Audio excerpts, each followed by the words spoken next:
In 2003, the price of gas was $1.83 a gallon. The price of beef was $1.99 a pound. And the do not call list just went online. Now, why am I talking about 2003, you might wonder? That was the last time John Cena was a heel in WWE. 22 years ago.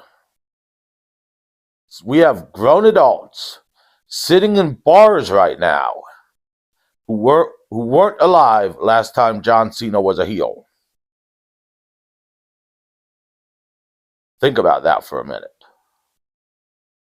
Now let me take you back to the year before, in 2002, when John Cena made his debut as part of the OVW4, which was John Cena, Randy Orton, Dave Bautista, and Brock Lesnar.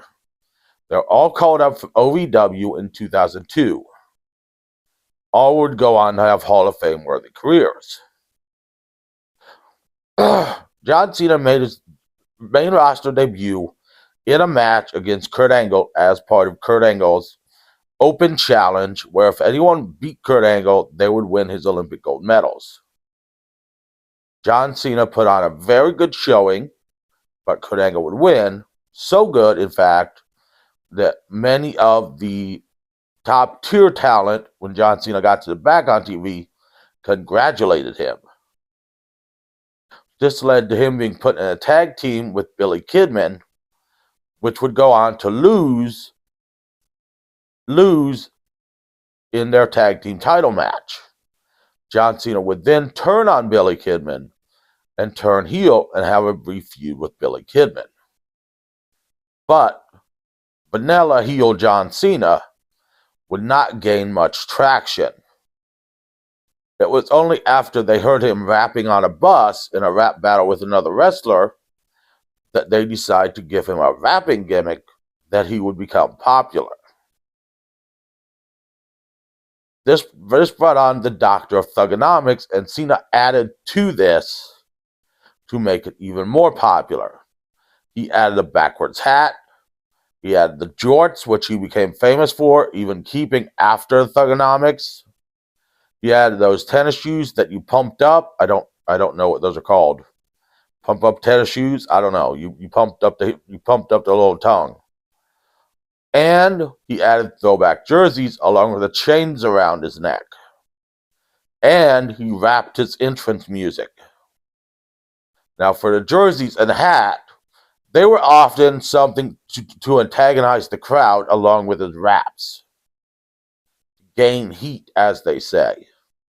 Such as if he was in Philadelphia, he'd wear a Cowboys jersey. If he was in Columbus, Ohio, he'd wear a Michigan jersey. Something like that.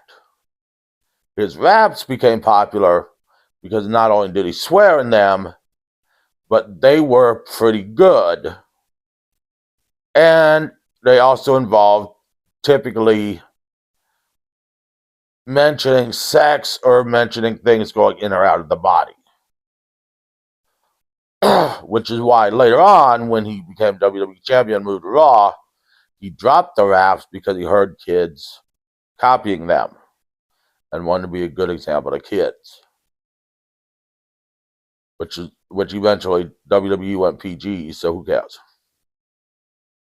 Now, this got him popularity. And pretty soon, he would be fighting for the WWE title against Brock Lesnar after winning the number one contendership, but he would lose against Brock Lesnar and then would go on to lose the next month against Kurt Angle. But the thing was, he was getting more and more cheers. So then Survivor Series, he was on Kurt Angle's team, turning him face. And we all know what John Cena went on to do as a face. He would go on to WrestleMania 20 and face The Big Show, winning the U.S. title, introducing the U.S. spinner belt, which a lot of people absolutely hated.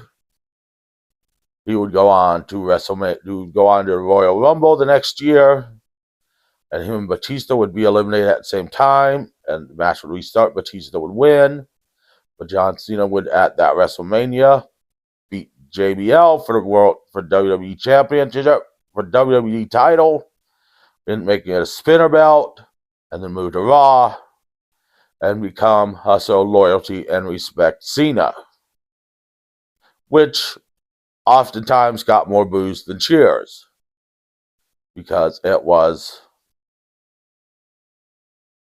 kind of bland. And he would stay that character pretty much for the next, let's see, 20 years until this year, where he turned heel again. Now, I don't think he's going to bring back the Doctor of Thugonomics, but it would definitely be interesting what he does as a heel.